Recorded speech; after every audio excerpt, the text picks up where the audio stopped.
Buenos días o buenas tardes, depende, ¿no? Hoy es la 1.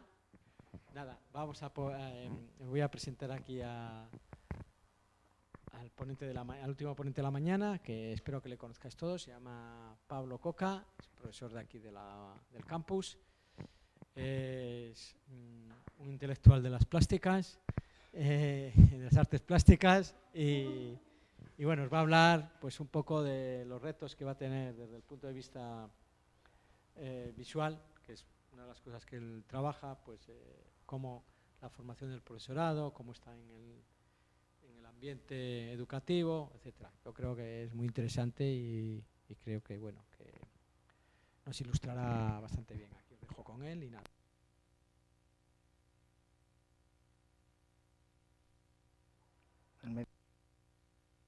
¿Tiene pilas?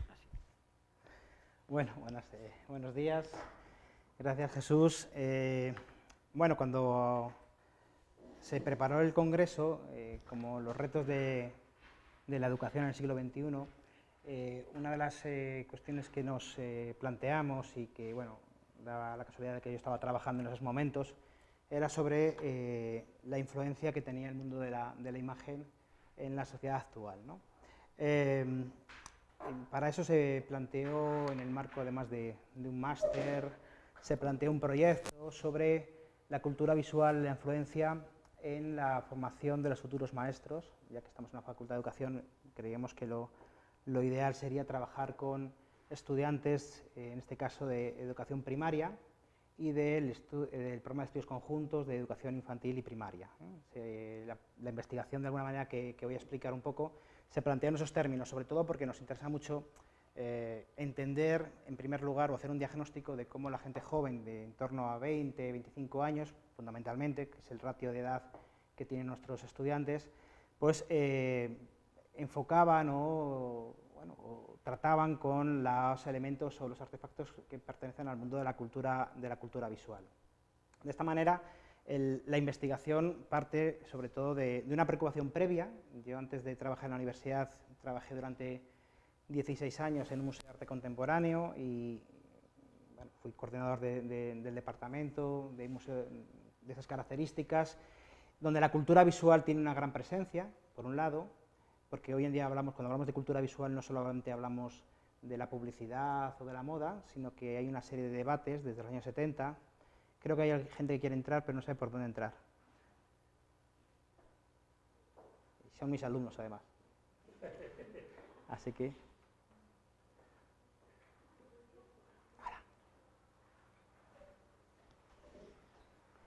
Bueno.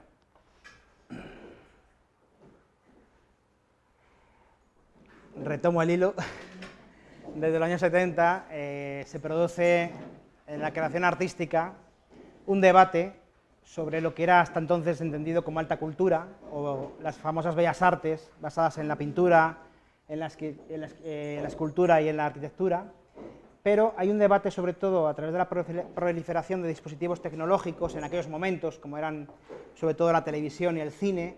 Se empiezan a plantear algunos teóricos la incursión o la incorporación del mundo de la imagen en todas sus facetas dentro de, digamos, un cajón mucho mayor que lo que hasta entonces se entendía como bellas artes o como alta cultura, que era, o se empezaba a denominar cultura visual. Y ahí, hoy en día, cuando hablamos de cultura visual, hablamos de creación artística, pero en lo que es creación artística también podríamos incorporar la moda, el cine, la publicidad, el cómic, etcétera, etcétera, etcétera. Claro, la gran explosión del mundo de la imagen se va a suceder sobre todo a partir de los años 80 y sobre todo 90 y 2000, con la aparición de Internet. Y el abaratamiento de los dispositivos tecnológicos que hacen que a todos los hogares lleguen ordenadores, hoy en día tabletas, móviles, etc. Cuando yo hablo con mis estudiantes sobre que mi primer móvil lo tuve allá cuando tenía 27 o 28 años, pues no se lo creen, pero es la realidad, ¿no? Y antes estábamos hablando, vengo de clase con ellos y con ellas, y hablábamos de que cuando ganó España el Mundial de Fútbol, que no hace tanto, todos lo recordaremos, se mandaron 0 WhatsApps, porque el WhatsApp no existía, aunque parece que llevamos toda la vida con él. Por eso mi interés en el tema de la cultura visual, porque si es tan importante en nuestra sociedad que llega a condicionar nuestra forma de enfrentarnos a la realidad, ¿qué más importante hay que que los futuros maestros y maestras puedan tener un conocimiento no de la cultura visual a nivel formal o compositivo, de las imágenes quiero decir, sino realmente de los significados ocultos que conllevan esas imágenes y que a la postre nos condicionan nuestra propia identidad, la forma en la que vemos el mundo y que nos vemos a nosotros mismos. Por eso hablamos con esta imagen del Museo Arqueológico, pensada en el Museo Arqueológico de Madrid, que hasta hace poco, antes de la última reforma del museo, era un museo bastante decimonónico. Si alguien lo ha visto alguna vez, recordará aquellas vitrinas, aquellos pasillos, aquellas esculturas, y hoy en cambio cuando uno entra en el museo lo primero que se encuentra es un panel lleno de pantallas, que puedes incluso interactuar, y por eso he cogido esa cita de Nicolás Mirzoev, que es uno de los grandes teóricos de la cultura visual, en la que habla, ya en el año 98, habla de que la vida moderna se desarrolla en una pantalla. Es decir, el concepto pantalla que tanto se está estudiando últimamente condiciona también nuestra forma de mirar el mundo que nos rodea, y yo creo que eso es importante. No sé qué tal se ve, creo que mal, ¿no? No se ve muy bien. Bueno, lo voy a medio leer porque tampoco he puesto tanto texto, más bien gráficas, porque de lo que se trata aquí es de una preocupación que yo tengo a nivel profesional en el ámbito de los museos, con trabajo sobre todo con niños y con adolescentes, con jóvenes, y sobre todo a nivel universitario. Es decir, cuando llegué a la universidad allá por el año 2008, cuando di mis primeras clases, concretamente en el campus de Segovia, observé que la cultura visual ya en el año 2008 influía muchísimo en la concepción del mundo por parte de los estudiantes, y mi preocupación viene dada de, si no educamos de manera crítica en los entornos visuales a los futuros maestros, difícilmente esos maestros y maestras en su labor docente podrán aplicar estrategias críticas también y estrategias adecuadas para entender los entornos visuales que nos rodean. Esa era un poco mi preocupación y de la que parte esta investigación. Uno de los grandes problemas del mundo de la imagen, que sabemos que ocupan un lugar prioritario en nuestra concepción, ¿no?, de la realidad, es la falta de una definición tanto terminológica como conceptual. Es decir, a nivel de términos o de terminología se han utilizado diferentes nomenclaturas, desde cultura visual, estudios visuales del arte, etc. Sí es verdad que siempre se han vinculado mucho al terreno de la creación artística o de lo mediático, de los medios de comunicación y de los aspectos informacionales, pero no debemos de tener presente de que esto prácticamente están en todas las facetas de nuestra vida cotidiana. Hay una profesora en Madrid, en la Complutense, María Caso, que en un libro que titula Estas no son las Torres Gemelas, es un libro que habla de cómo cuando sucede aquel atentado terrorista, nadie dudó de la veracidad de aquellas imágenes, precisamente porque eran imágenes visuales. No es como cuando llegó el hombre a la luna, mi abuelo decía que eso se había hecho a lo de Madrid, ¿no?, que era toda una pantomima.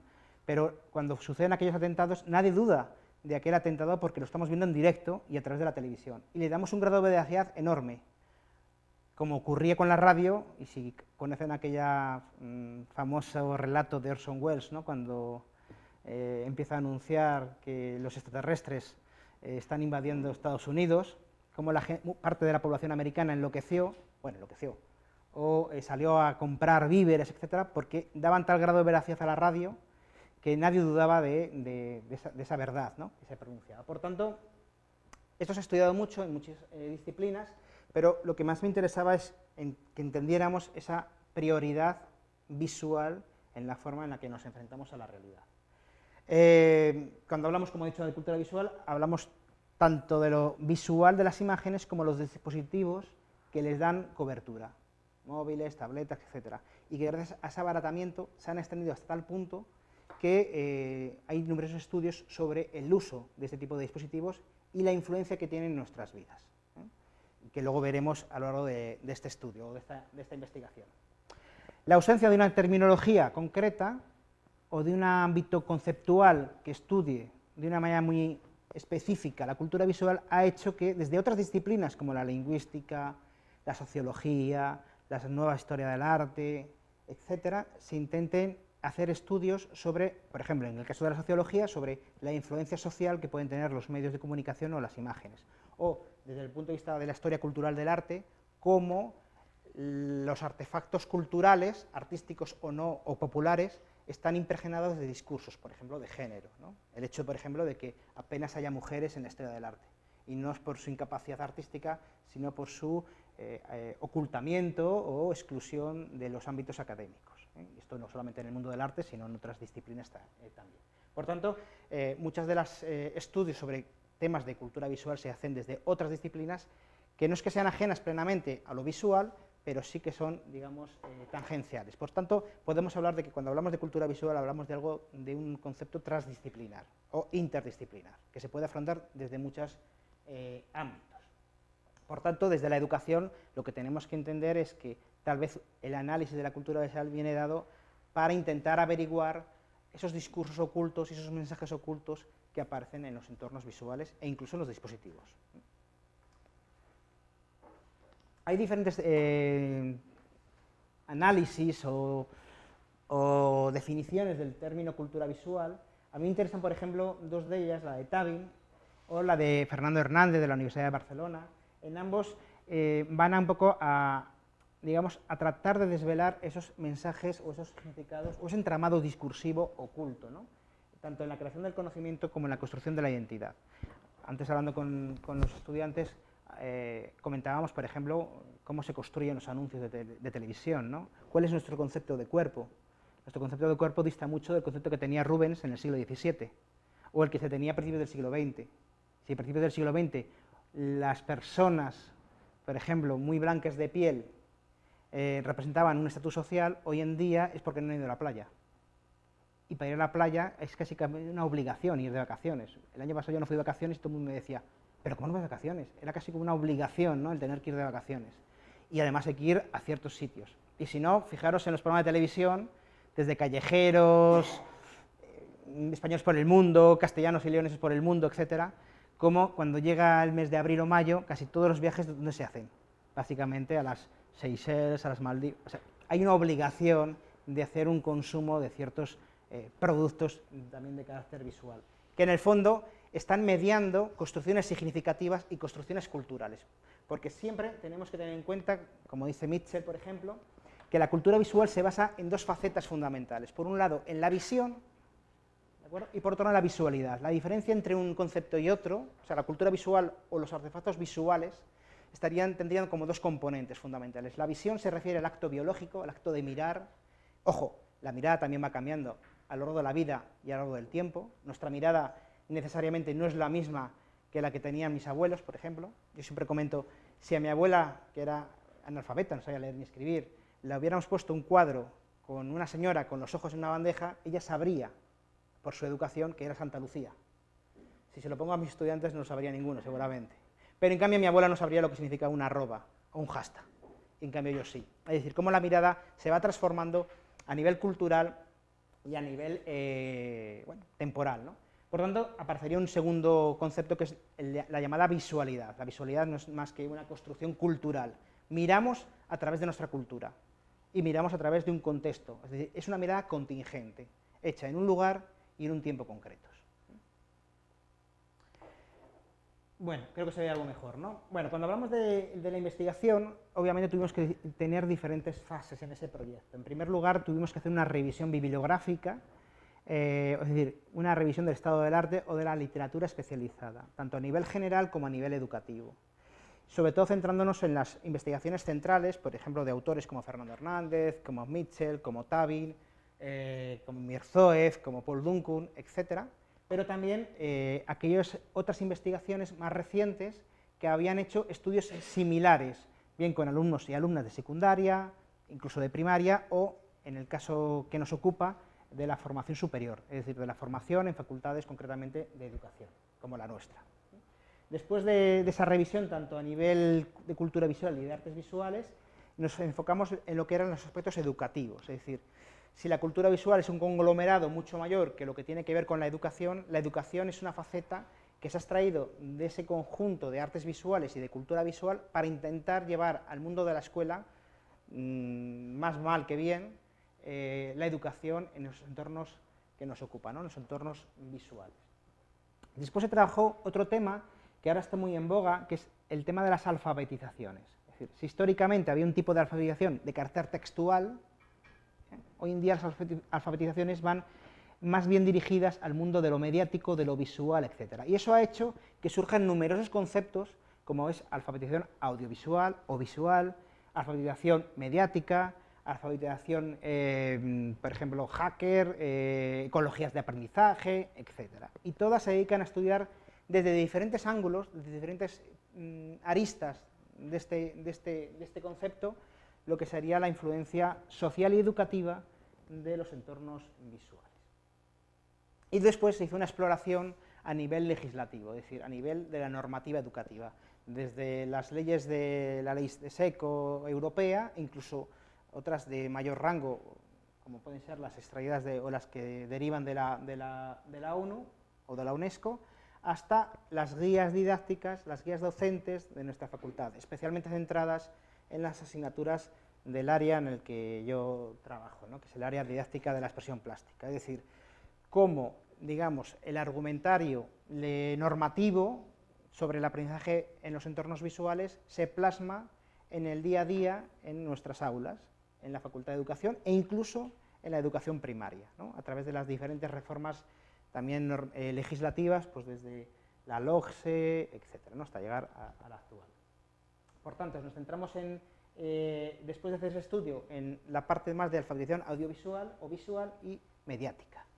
Uno centrado en los productos audiovisuales y el otro en los productos mediáticos. ¿Por qué nos centramos en esos dos rangos? Fundamentalmente porque las personas hoy en día, cuando tenemos un móvil, nos convertimos en productores audiovisuales, y eso lo estamos trabajando Yurima, que está aquí conmigo, y en la asignatura de creación artística y cultura visual. ¿Por qué nos interesa? Porque todos estamos produciendo continuamente imágenes, bien para hacer una foto del nieto para que lo vea la abuela, o bien del café que nos tomamos por la mañana para subirlo a Instagram. El problema es que, pese a que somos productores audiovisuales, en muchas ocasiones no conocemos verdaderamente, solo somos de alguna manera usuarios, es decir, sabemos dar a grabar, pero no sabemos qué significados o qué consecuencias tienen ese tipo de grabaciones que después subimos a un mundo que es el mundo de la nube, ¿no?, el mundo de Internet. Yo creo que eso es importante de investigar y de profundizar para conocer un poco las consecuencias. Bueno, se ve muy mal, pero lo voy a leer, ¿de acuerdo? Para nosotros el objetivo general era dar cuenta de los aspectos fundamentales que tenían los estudiantes de educación primaria sobre la percepción de la cultura visual. Es decir, difícilmente podemos trabajar en el aula aspectos de la cultura visual si no entendemos o si no conocemos previamente cómo se sitúan o qué posición toman ante esos eventos visuales nuestros estudiantes. Necesitamos conocer realmente el contexto en el que nos movemos y concretamente el grupo humano con el que estamos trabajando. Y bueno, otros objetos específicos en este sentido pues eran describir las relaciones entre la cultura visual y la creación artística o la educación artística, comprender los mecanismos de mediación cultural y de mediación visual, establecer relaciones entre el ámbito más filosófico o conceptual y el ámbito más pedagógico, conocer la normativa, bueno, lo que he hablado con anterioridad. Para finalmente llegar a una pregunta de investigación que iba a articular todo el proceso a partir de ese momento, ¿no?, que era qué aspectos fundamentales conforman el imaginario visual de nuestros estudiantes, para poder luego, pues tal vez incluso transformar nuestra práctica diaria.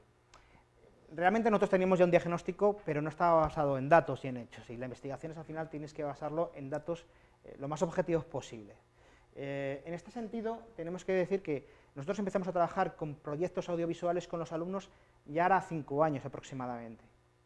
Y no tiene nada que ver los que trabajamos entonces con los que estamos trabajando ahora, o mejor dicho, los resultados que obtuvimos con los estudiantes hace 5 años difieren mucho con los que tenemos ahora. ¿Por qué? Porque nuestra práctica docente también ha ido cambiando, y ha ido cambiando en función de las experiencias y de las observaciones y del análisis de los productos visuales que nos llegaban como parte de nuestra materia. Y esa modificación de nuestra propia docencia ha hecho que esa transformación se vea palpable o sea palpable en los trabajos. Pero claro, necesitábamos de alguna manera tener datos más objetivos de cuál era el estado de la cuestión en jóvenes de 20 a 25 años en su gran mayoría. Para ese estudio, sobre todo, el estudio se basó en el diseño ad hoc de un cuestionario de carácter descriptivo. De hecho, es una investigación de carácter descriptiva. No queríamos tampoco obtener ninguna conclusión más allá que la descripción de los hechos, es describir el contexto en el que nos estábamos moviendo con este tipo de estudiantes. Para eso diseñamos un cuestionario basado en unas preguntas de carácter más bien de carácter estadístico, pero con otras que se centraban en 6 dimensiones, es decir, en 6 apartados que pudieran después articular las preguntas del cuestionario. En primer lugar, nos interesaba el uso de los medios y de los dispositivos tecnológicos, es decir, cuál era el uso, qué tiempos y para qué usaban ese tipo de medios, que todos tenemos una idea seguramente aproximada, pero queríamos datos concretos y objetivos. ¿Qué usos se daban en Internet? ¿Para qué utilizamos Internet y durante cuánto tiempo? ¿Qué tipo de medios de comunicación se consumen?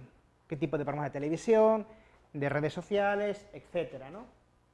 ¿Qué tipo de consumo, por otro lado, si hablamos en términos comerciales, se producen a raíz de la utilización de Internet?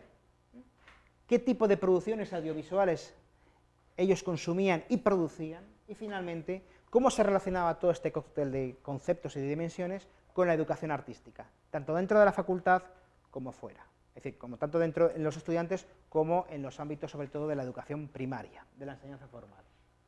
Y para eso, para diseñar el cuestionario, también se utilizaron 2 fuentes. Es decir, si de los 31 ítems o preguntas que se generaron, algunas de ellas se fueron extrapoladas de otras investigaciones que exploramos o que analizamos previamente. Una fue del grupo de investigación EDARTE, de la Universidad Pública de Navarra, y otra fue de un cuestionario que desarrollaron algunos compañeros de la Universidad de Valladolid, de un proyecto de investigación sobre ecologías de aprendizaje, ¿no? Entonces, sí, crearon algunas preguntas, pero otras se tomaron prestadas, obviamente consultando y con el consentimiento de este tipo con estos grupos, de investigaciones que ya se habían realizado y estaban validadas. No obstante, todas las preguntas se sometieron después a un proceso de validación de jueces. Se enviaron a 5 expertos en la materia de diferentes universidades de España, desde la Universidad Pública de Navarra hasta la Universidad de Zaragoza, Universidad de Valladolid, por supuesto, y se hizo una depuración, es decir, se eliminaron en función del reporter que nos enviaron, se eliminaron algunas preguntas que veíamos que a lo mejor eran incoherentes o no respondían a lo que queríamos averiguar. De hecho, esa validación se sometió a 4 criterios, que era el de suficiencia, el de claridad, el de coherencia y el de relevancia. Es decir, ese cuestionario se envió y con lo que nos devolvieron, pues se depuró aún más. Bueno, se ve bastante mal yo creo que es el proyector, pero en cualquier caso, por ejemplo, pues para el uso de los medios y dispositivos tecnológicos, pues nos interesaba qué tipo de usos y qué tiempos, ¿no? Usos de Internet, qué tiempos, qué usos, qué temas de búsqueda y qué redes sociales habitualmente tocaban o utilizaban los estudiantes. Respecto a los medios de comunicación, se preguntó por qué programas y canales de televisión veían, qué tipo de valoración ellos hacían hacia sus programas, qué formatos o qué consumo de televisión realizaban, o de cine, incluso de música, y qué medios de información, es decir, dónde se informan los estudiantes, los jóvenes de hoy en día, en qué ámbitos se están informando diariamente. Respecto al consumo y cultura visual, pues qué tipos de productos adquirían y hasta qué punto ellos percibían que la publicidad les influía en ese consumo, ¿no? Bueno, respecto a la producción audiovisual, pues qué tipo de creaciones y qué formatos realizaban las mismas y qué fuentes utilizaban de inspiración, qué fuentes o a dónde acudían ellos para inspirarse más o menos de manera consciente. Finalmente, en cuanto a la educación y cultura visual, se trató de averiguar primero qué tipo de educación respecto a la alfabetización audiovisual habían tenido en la escuela primaria, en el instituto e incluso en la universidad, qué tipo de formación respecto a la alfabetización mediática habían tenido también en la escuela o en la enseñanza formal, y después se les preguntaban sobre ellos cómo concebían la cultura visual en la educación y hasta qué punto debía ser o no crítica ese tipo de enfoque, ¿no? Porque al final, obviamente, partimos también de un posicionamiento en la clase, o por lo menos eso pretendemos, o pretendo, que es intentar trabajar desde una comprensión crítica de lo que serían los entornos visuales, ¿no? Es decir, entender esos entramados significativos, culturales, que condicionan nuestra manera de ser y de mirarnos. Bueno, para ello, yo esto lo he trabajado bastante con los estudiantes, me parece interesante que entendamos cómo se genera hoy el conocimiento, que es bastante distinto al cómo se generaba hace unos años. Nosotros, o yo al menos he aprendido de una forma enciclopédica, incluso en la facultad, de una forma indexada, conocimientos más relevantes que después se iban diferenciando en otros más secundarios, pero hoy en día el conocimiento no se genera así, sobre todo a partir de la aparición de Internet. El conocimiento se basa en un esquema rizomático, que ya teorizaron Deleuze, bueno, y otros autores, ¿no? Este esquema rizomático se basa en la que no hay un nodo principal, sino que hay múltiples nodos que se interrelacionan, que se vinculan unos con otros. Y este tipo de nodos era también en la forma en la que se interrelacionaban las diferentes dimensiones en las que se basaba el cuestionario, y que a la postre se estructuraba en diferentes cuestiones o preguntas. Por tanto, todas las 6 dimensiones aparecerían situadas en color blanco, y en negro aparecerían otros ítems que nos parecían importantes, por ejemplo, el concepto de ocio, la búsqueda de información, la utilización de la publicidad, la utilización de dispositivos tecnológicos, etc.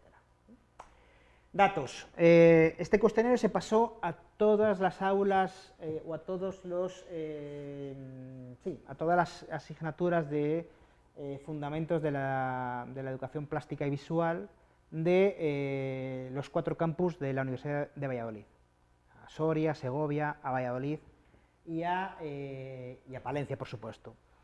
Claro, por problemas obviamente de agenda, imposible trasladarse a Soria o a Segovia, o incluso a Valladolid, pese a que yo vivo allí, pero sí que lo pudimos hacer en Palencia. La diferencia es que cuando se enviaba este email al profesor, compañero o compañera del área, se le explicaba y él lo pasaba a los alumnos a través de un email, la respuesta obviamente no tiene nada que ver cuando lo haces en clase, y cuando directamente les envías un correo electrónico con el enlace y lo hacen en clase contigo, porque aparte de que lo hacen todos o todas,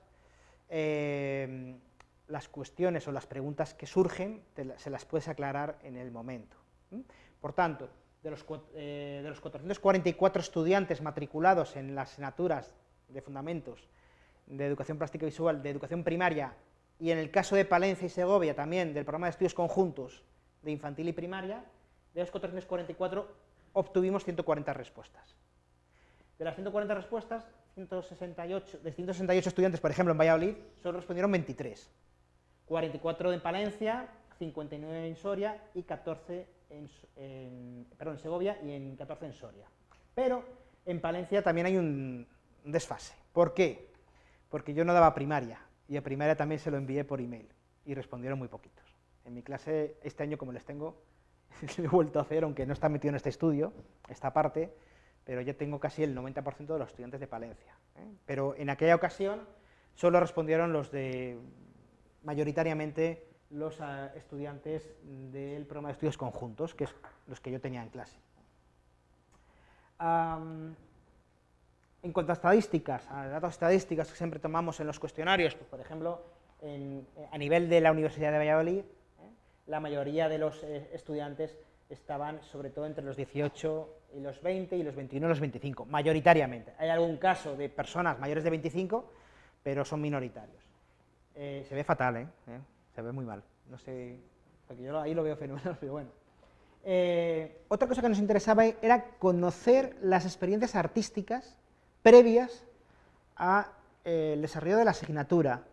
No solamente artísticas a nivel bellas artes, a nivel de quién venía de bellas artes, de escuelas de arte, no. Cualquier experiencia artística o creativa previa, danza, teatro, y fue bastante sorprendente porque un gran porcentaje de los estudiantes habían tenido experiencias creativas previamente, a nivel de danza, a nivel de fotografía, a nivel de pintura, etcétera, etcétera. Por tanto, no partíamos de cero como era, digamos, mi visión previa, ¿no? Yo pensaba que el ratio iba a ser bastante menor, ¿no?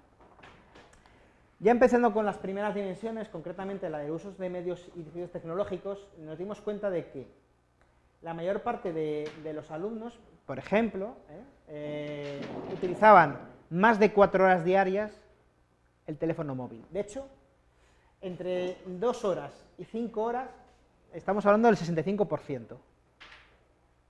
O sea, que el uso del móvil es prácticamente a lo largo de todo el día. Entiendo que no son 5 horas seguidas, son intermitentes. pero sabemos que incluso en nuestras clases también lo utilizan, a veces para trabajos y a veces para otras cosas, pero lo sabemos, es un constante uso de la telefonía móvil. En cuanto al ordenador, las tasas de uso eran bastante amplias también, no tanto como la de los móviles, sobre todo las de más de 5 horas, pero entre 2 y 4 horas, por ejemplo, llegaba incluso al 35%. Entre 2 y 4 horas, el 35% de los estudiantes están enganchados también al ordenador personal, normalmente a un portátil, que también lo vemos en clase, ¿no? Los que nos dedicamos a la docencia, o los que estáis estudiando, también lo veréis o lo utilizaréis, ¿no? Y en cuanto a la televisión, me sorprendió que el 10,7% de las personas dijo que no consume televisión. Claro, luego veremos si realmente consume o no consume televisión, o si consume un formato tradicional de televisión u otros formatos, ¿no? Que yo creo que eso es interesante. Pero, por ejemplo, entre 1 y 2 horas, entre menos de 1 hora, el 55%. Es decir, si lo comparamos seguramente a mi generación, a esa edad, el uso de televisión hubiera sido mucho mayor, porque no había otros dispositivos, más allá de los ordenadores, que nos permitieran el consumo de productos audiovisuales, ¿no? Respecto al uso, ¿para qué utilizan los dispositivos? Ordenador, tablets, etcétera. Bueno, digamos que esos 3 dispositivos son los que he puesto en pantalla, pero se preguntaba por otros, por videoconsolas, por tabletas, etcétera. Pero me he quedado con los datos que de alguna manera eran mayoritarios en cuanto a los tiempos y a los usos por parte de ellos y de ellas, ¿no?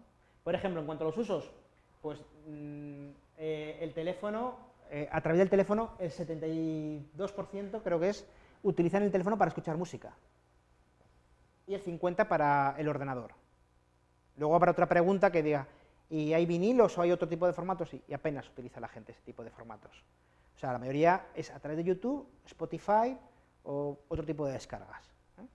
Por ejemplo, para buscar información académica, utilizaban el ordenador casi el 90% de los estudiantes.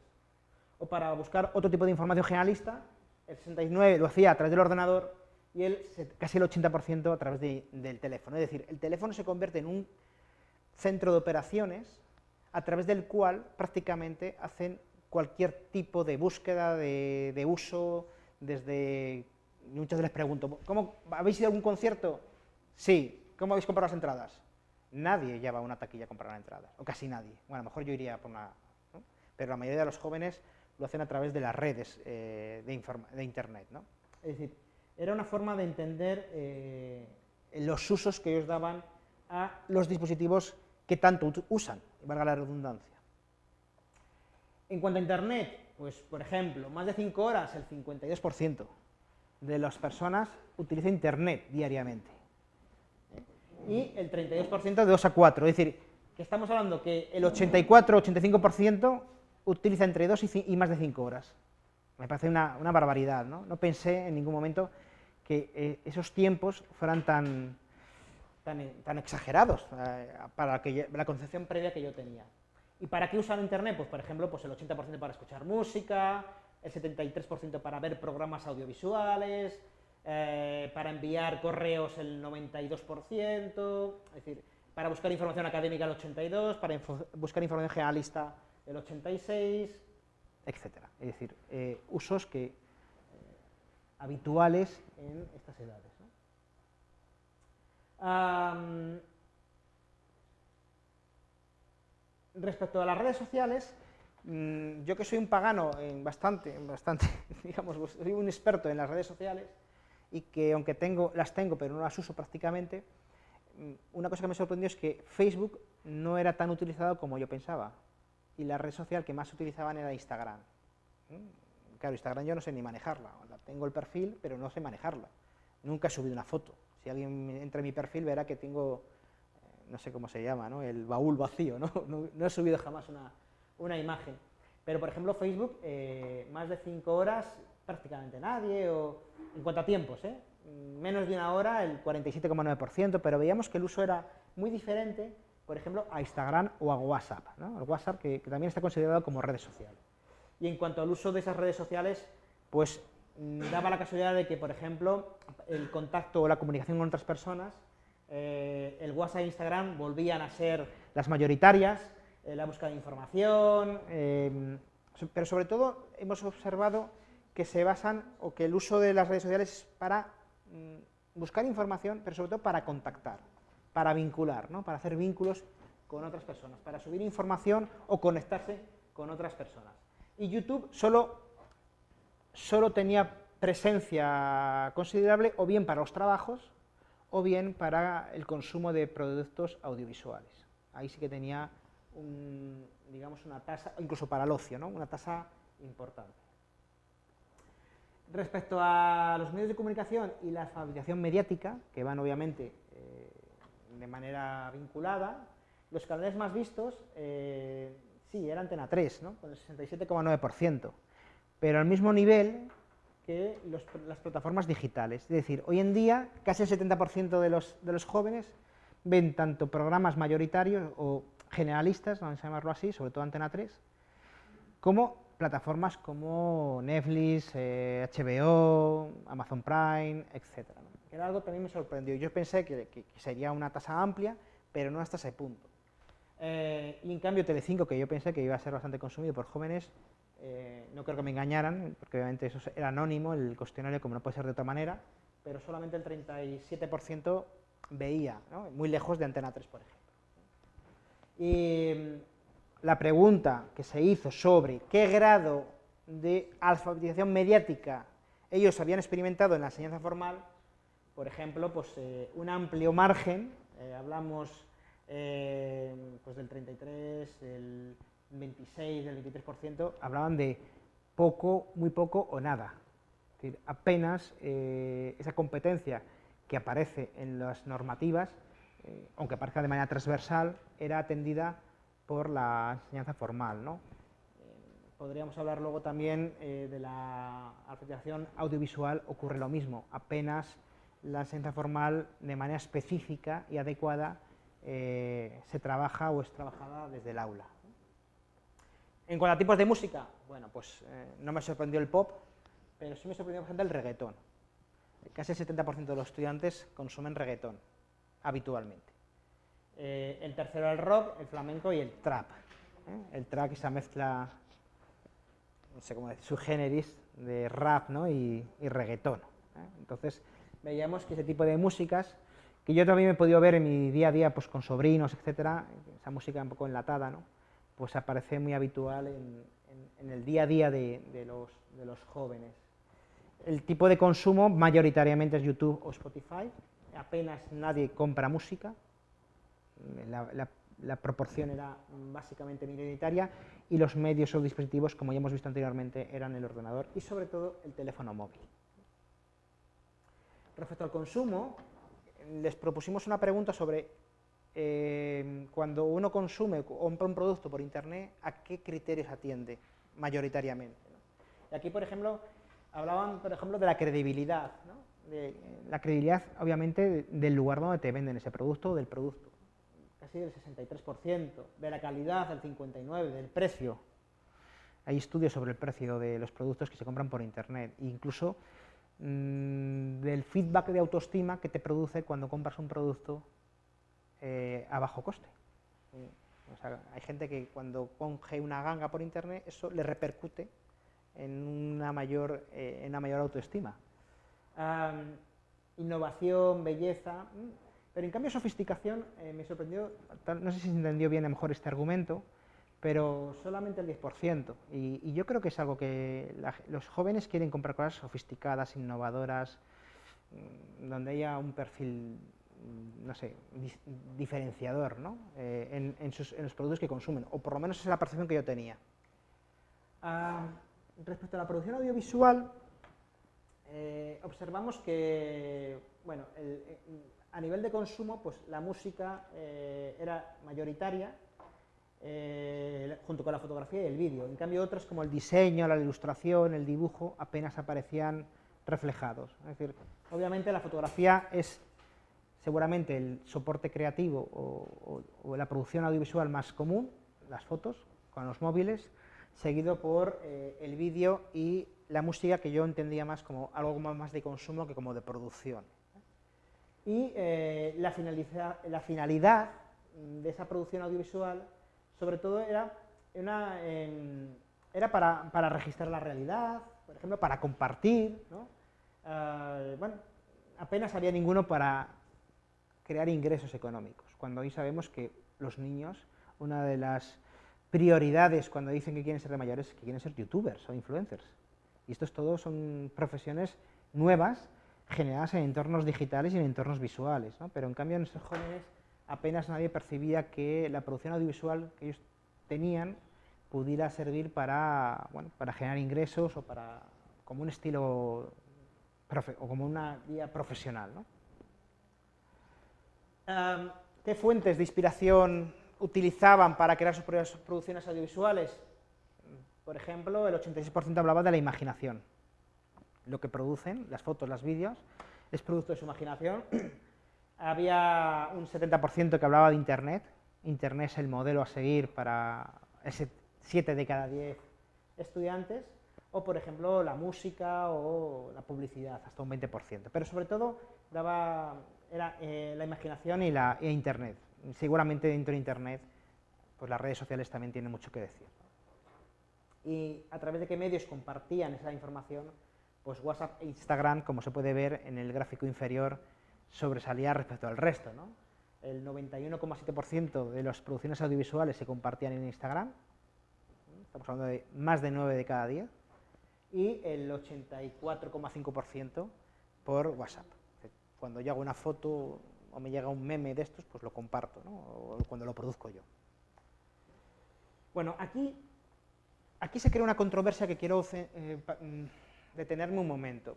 Aquí se les preguntaba sobre la influencia que desde los medios de comunicación, a grandes rasgos, desde la publicidad, el cine, la moda, etc., tenían en la sociedad respecto a la concepción o la construcción del cuerpo. ¿Se entiende esto, verdad? Respecto a la percepción de la belleza y respecto a la igualdad de género. Eran como 3 preguntas que decían, ¿hasta qué punto creéis que lo mediático, lo visual, influye en la manera en que construimos socialmente el cuerpo, la belleza y la igualdad de género? Y aquí habían respuestas dispares, porque una era tu percepción social y tu percepción personal, o mejor dicho, cómo influye socialmente, pero ¿y cómo te influye a ti? Y las respuestas eran ya, aquí había una divergencia importante. Por ejemplo, a nivel de construcción del cuerpo, se decían que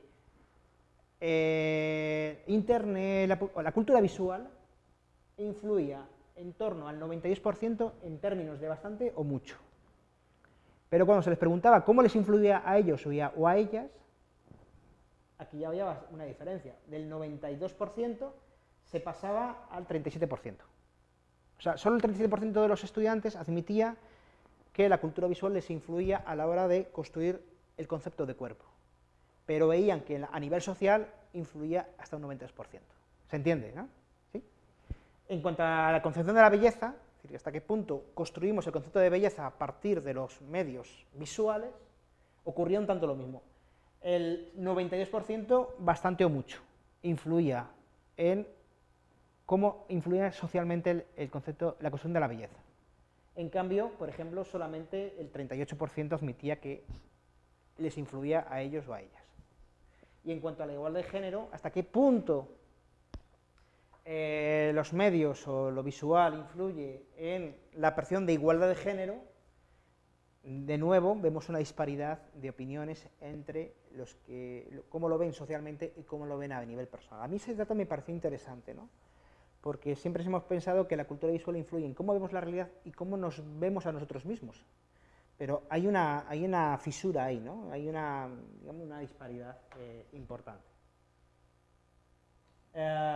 Respecto, obviamente, a cómo se había tratado el mundo de la alfabetización audiovisual, pues la mayoría de la gente decía que sí, se había tocado algo, pero de manera bastante sesgada o se había pasado un poco de puntillas.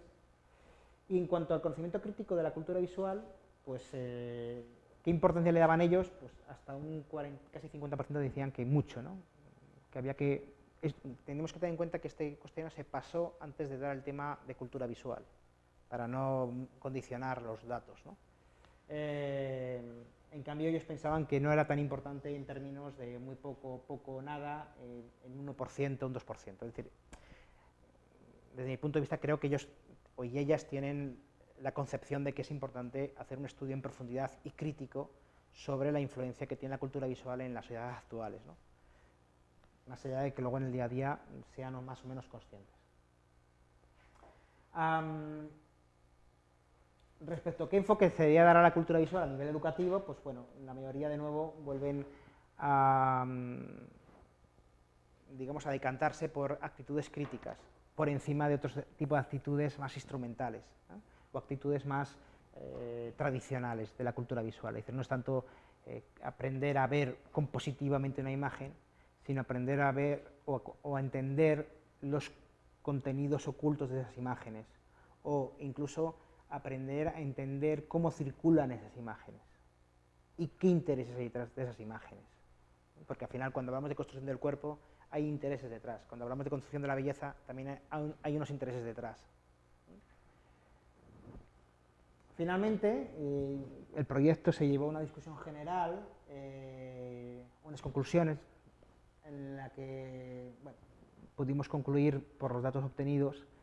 Y también tenemos que pensar que esos datos se sometieron o se cruzaron con datos de otros estudios, por ejemplo, estudios de Telefónica, de otras universidades, que habían utilizado ítems similares, ¿no? Por ejemplo, en cuanto al uso de dispositivos, en cuanto a los tiempos, en cuanto al concepto de alfabetización audiovisual o mediática, etc. Entonces, durante el proceso de análisis de datos se cruzó con otros estudios para contrastar o comparar datos, ¿no? O percepciones.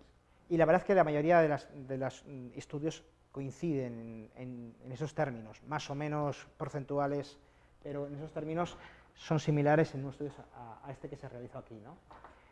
Concluimos, por ejemplo, de que los estudiantes tienen una alta tecnologización, ¿no? Que lo utilizan sobre todo para buscar información y compartirla posteriormente, y que existe un cambio en los modos de visualización de los productos, tanto a nivel de producción como a nivel de consumo, ¿no? Por eso hablaba antes de la televisión. Yo no creo que la gente vea menos televisión, lo que creo que vean de manera distinta la televisión. Y esto hay estudios también, por ejemplo, del EGM, o sea, el Estudio General de Medios, etcétera, que hablan de cómo los jóvenes cada vez más apuestan por ver la televisión o los productos televisivos a través de plataformas digitales, de internet, etcétera. Y esto también lo podemos ver en el SARE, ¿no? No me acuerdo cómo se llama exactamente, el número de usuarios que ven la televisión en un momento dado. Los programas más vistos tienen 2 millones y pico de personas viendo la televisión, ese programa. Seguramente que cuando el 1, 2, 3, el último programa del 1, 2, 3, allá por el año 80 y tantos, la tasa de televidentes era de 16 millones, a lo mejor. Hoy en día, conseguir que un programa tenga 3 millones y medio, 4 millones, es un éxito absoluto, ¿no? En cuanto a usos de Internet, obviamente hay un alto uso, basado sobre todo en búsquedas de información, en la comunicación con otras personas, en el ocio y el entretenimiento. Hay una producción audiovisual propia, que después ellos van a transmitir o que van a compartir, y hay un uso habitual de las redes sociales, pero que va a depender mucho de qué red social. Cada red social es utilizada para algo. No tiene nada que ver el uso, por ejemplo, del WhatsApp con Facebook o con Instagram. Y, por ejemplo, Twitter, que fue algo que me llamó la atención, casi nadie utiliza Twitter. O sea, la tasa es bastante pequeña respecto a la gente de mi generación. Cuando voy a un congreso, la mayoría está trabajando con el Twitter, o vamos, trabajando, compartiendo. En cambio, ellos apenas utilizaban Twitter. En cambio, Instagram era mayoritario, como hemos visto. Respecto a los medios de comunicación y la alfabetización mediática, pues bueno, hay un consumo mediático basado sobre todo en el ocio, el entretenimiento y la información. Y la información, a diferencia de otras generaciones, las generaciones actuales de jóvenes prácticamente se informan en medios online, sobre todo en redes sociales, no en telediarios y no en periódicos. Y hay una paradoja entre los medios más consumidos y el nivel de credibilidad que les dan. Obviamente el estudio era más amplio de lo que yo he mostrado aquí, pero, por ejemplo, había medios de comunicación que ellos consumían bastante, o productos, pero luego a nivel de credibilidad le daban muy bajo. Y ahí hay una paradoja, ¿no? O sea, yo no creo en este producto, pero es uno de los que adquiero más asiduamente. Y bueno, otra de las conclusiones era la escasa alfabetización mediática de la escuela, o por lo menos la percepción que ellos tienen. obviamente cuando analizas el currículum también se constata este hecho, ¿no? Que apenas se presta atención de manera específica a ello. Respecto al consumo, pues el consumo digital, obviamente, de los productos audiovisuales se basaba sobre todo en el vídeo y en la música.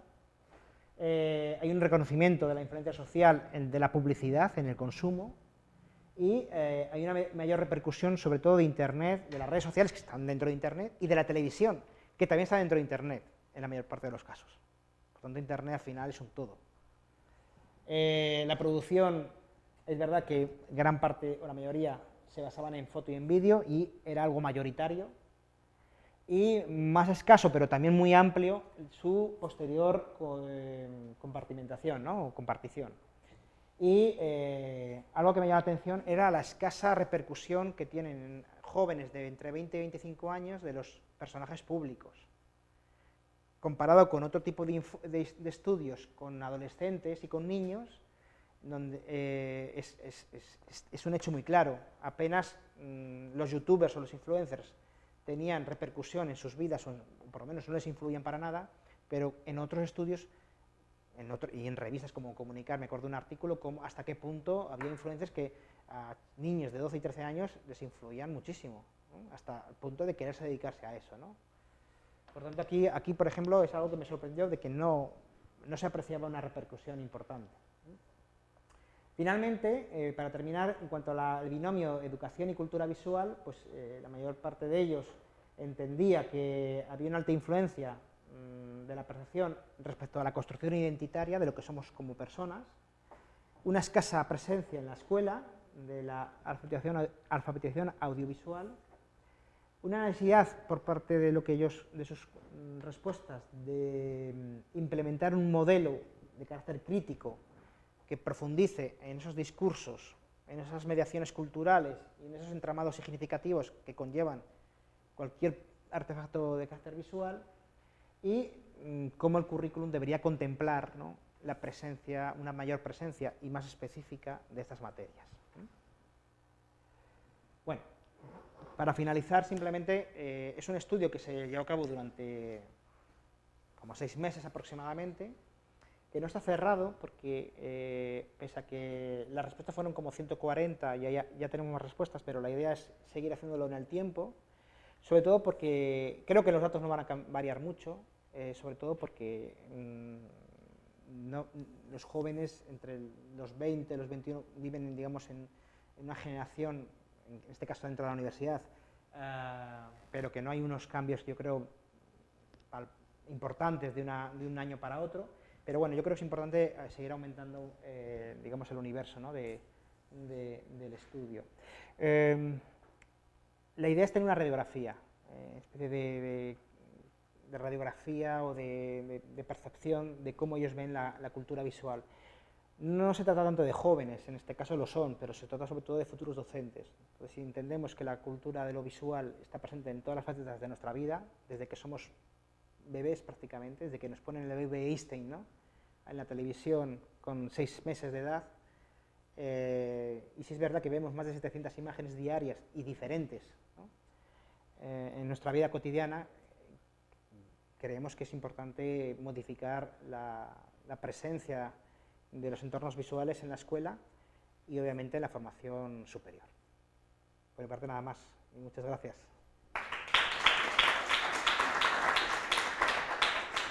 No sé, alguna duda, preguntas. Los estudiantes, no sé si tenéis alguna que decir, que habéis sido protagonistas de este estudio. ¿No preguntáis nada a vuestro profesor? Bueno, otros estudiantes, o otros profesores. Estudiantes, pero bueno, no. Nada. No, los estudiantes me preguntan mucho en clase hoy, no, están acobardados ahí atrás. Bueno, pues nada, muchas gracias. Sí. En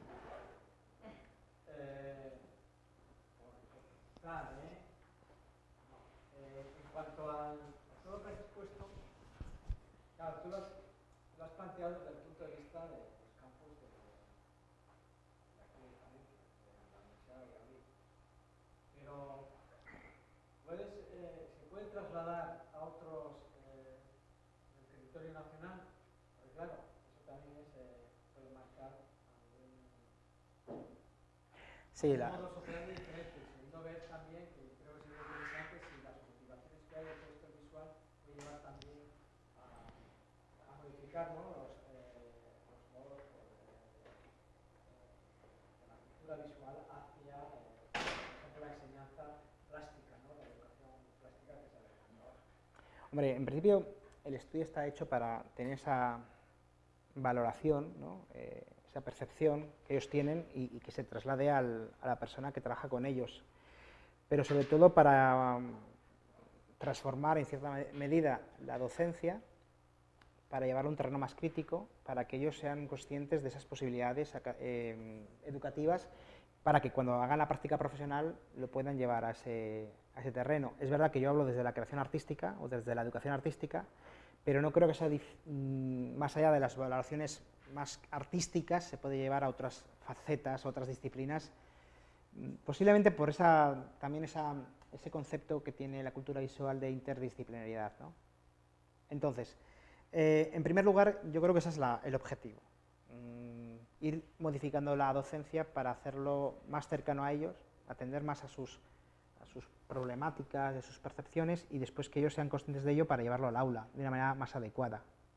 Tenemos que hay estudios, por ejemplo de Dussel y de otros autores y autoras, que hablan de que hoy en día los jóvenes y los niños, mientras que la educación hasta hace muy recientemente pasaba por la escuela, básicamente, y se basaba en la letra, en la palabra, en el texto escrito, hoy en día los niños y los jóvenes están aprendiendo mucho más fuera de la escuela que dentro. Y aprenden de manera distinta y en temporalidades diferentes. Y eso la escuela no lo está atendiendo. Y en gran parte seguramente el fracaso escolar viene dado por ahí, ¿no? Por otros motivos muchos, pero también por ahí. Por tanto, yo creo que ese sería el objetivo, ¿no? Modificar en este caso lo que me compete, que es la educación artística. Pero también se podría trasladar a otras disciplinas, desde mi punto de vista. A cualquier disciplina, porque al final lo visual está presente en cualquier faceta de la vida. Si la pregunta es si esto se hiciera en Bilbao o en Cáceres, hubiera condicionamientos, puede haber, pero yo no creo que hubiera grandes modificaciones, porque estamos en un mundo globalizado. Entonces, un joven de Cáceres de 20, 21 años en la universidad, y concretamente en un grado de educación primaria, estoy casi seguro que a grandes rasgos los usos de Internet son similares, los usos de los móviles son idénticos. Por ejemplo, en la clase, en el estudio, todos tenían móvil. No creo que un estudiante de Cáceres de magisterio, de educación, no tenga, o sea, seguro que el 100% también tiene móviles, y seguro que también consume. De hecho, durante el estudio, como he dicho antes, se cruzaron con otros estudios. Unos eran de universidades, por ejemplo, de la Universidad de Sevilla, creo que había otro de Zaragoza, sobre aspectos, por ejemplo, el uso de los dispositivos tecnológicos.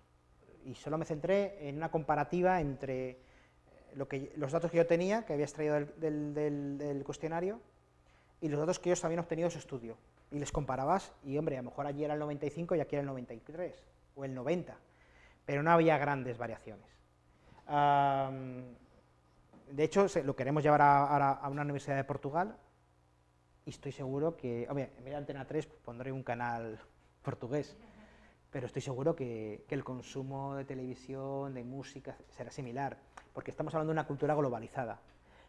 Si fuera otro tipo de cuestionario que acentuara cuestiones más de identitario, cultural, ahí sí que creo que habría, pero aquí no se centraba en eso, simplemente eran de la percepción de la cultura visual, como tal. Entonces, seguramente en otros contextos culturales, no sé, podrá haber variaciones, pero en un contexto occidental yo creo que las variaciones serían mínimas, aunque obviamente no tengo los datos.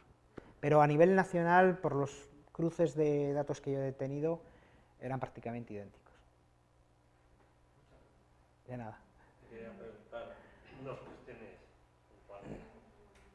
El uso masivo, bueno, tú lo has visto desde el punto de vista a lo mejor artístico, pero el uso tan intensivo, no masivo, tan intensivo de los aparatos móviles, el otro día en clase lo hicimos también, la prueba de, pero además el móvil recoge en una de sus aplicaciones cuando se usa, realmente es adictivo, o sea, para ti, ya sé que tú te dedicas al arte y tal.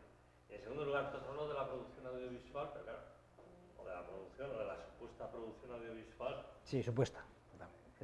Eso sería el... Realmente se entiende lo que es producción audiovisual, pues claro.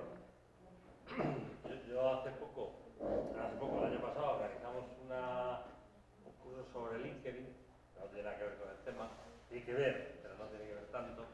Y realmente, usuarios que manejas en LinkedIn, no había Nada. ni 2% del 100% de los que habían asistido.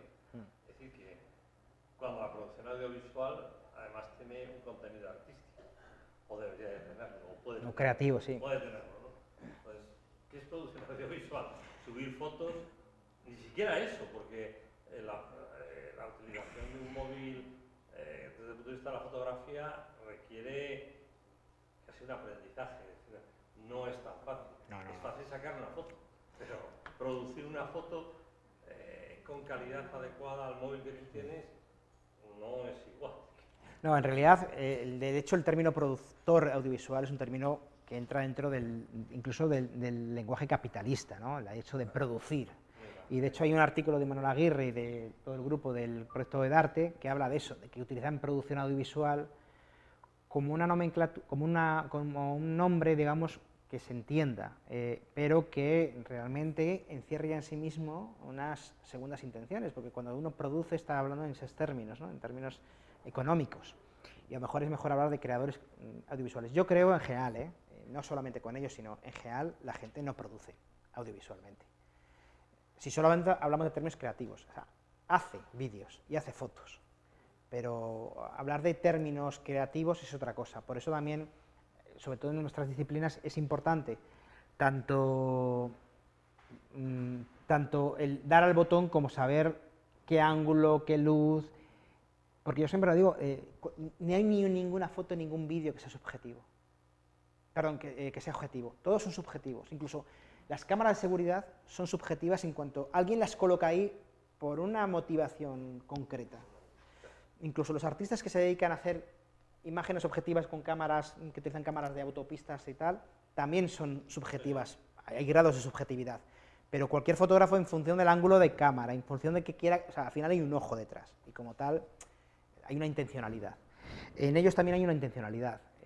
Hablar en términos creativos, de hecho, la asignatura que compartimos Yuri y yo, ya desde la parte sonora y musical y yo desde la parte más visual, va un poco por ahí, ¿no? Ayudarles a entender los significados ocultos, pero también ayudarles a hacer creaciones mucho más ricas en matices, ¿no? Estéticamente, etc. Y hemos visto una evolución considerable, posiblemente porque también nosotros ahora entendemos mejor cómo ellos crean los vídeos, ¿no? Pues otra cosa es, cuando uno quiere comunicar para formar, es decir, yo lo digo por una experiencia que yo tuve. Entonces elaboramos hace mucho, en la época de la crisis, una maqueta para hacer un curso de posgrado online con una visión internacional. La productora de la Fundación Santana Largal, que trabaja para Televisión Española, elaboró una maqueta sobre ese curso utilizando comunicadores muy específicos. Yo creo que cuando hablas de la educación, efectos del tema visual, pues resulta que yo creo que lo que nos falta a los formadores es que no hemos sido enseñados en la comunicación audiovisual.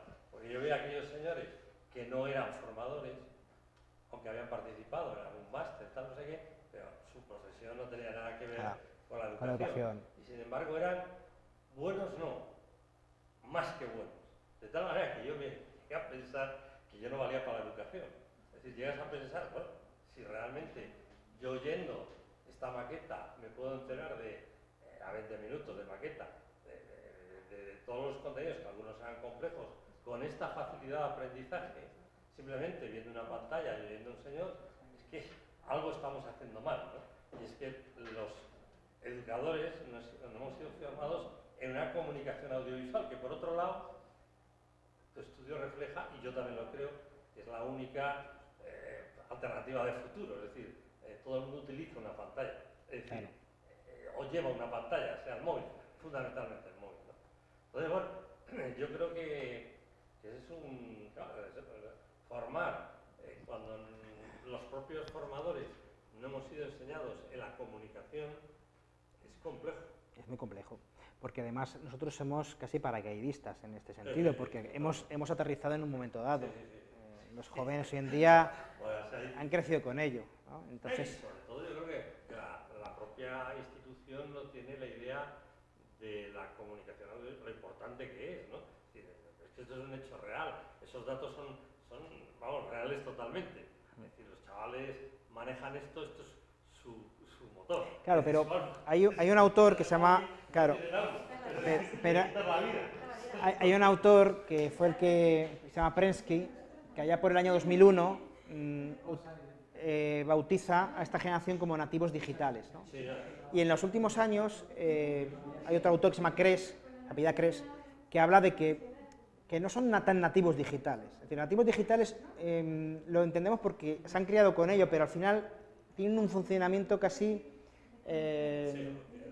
instrumental, pero saben realmente hacer vídeos, saben hacer realmente fotografías y saben o entienden la complejidad del discurso, de la significación que conlleva un vídeo o que conlleva un producto de un youtuber o de la moda o del cine, es decir, qué significados, qué entramados discursivos y culturales hay detrás. Claro, es mucho más complejo, ¿no? Entonces, Y que además es una clave del futuro, porque yo creo que un maestro del futuro tiene que saber la clave audiovisual, porque posiblemente claro, tenga que utilizarla. nosotros no tenemos nada, tenemos que llegar por dando un rodeo, pero ellos obviamente tienen la base, luego falta pues otro tipo de formación, pero están más cerca que nosotros, ¿no? Bueno, muchas gracias. Bueno, chicos.